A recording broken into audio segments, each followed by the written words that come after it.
تكدبي،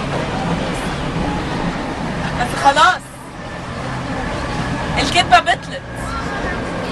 مش هكذب، مش هألف، مش هجمل، مش هزيف.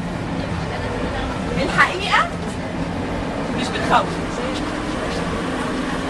من التعليقات اللي بتجيلي على الحاجات اللي بكتبها هو فجاجة الألفاظ. كله ما ينفعش تقول كذا وكذا، حتى لو كذا وكذا ده بيزيد، في حين ان انا شايفه ان اللي انا بكتبه ده يعتبر طبطبه من طب مالي النقاب دلوقتي؟ عايزه اسالك سؤال، النقاب ده ماله؟ ليه ممكن حد يحب يجمل واقع اصلا قبيح؟ هحكي لكم موقفين بس ما تزعلوش من الحوار. مره كنت ماشيه في سكه شارع ومعايا واحده صاحبتي وقاعده واحد في العربيه، فجاه نزل شباك العربيه وقال لي انا عايزه احط تيت جوه تيت.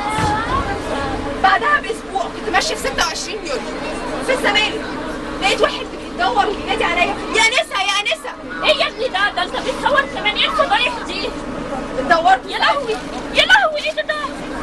الله يخرب بيوتكم، ايه الفضايح؟ لقيته بيقول لي ايه ده؟ فين شرطة المترو؟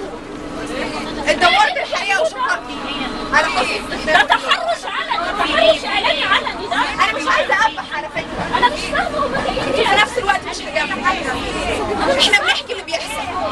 يا جماعه حد يتصل بشرطة المترو، معرفش في ايه. شرف. ده تحرش علني ده. بستخدمها للتعبير عن شدة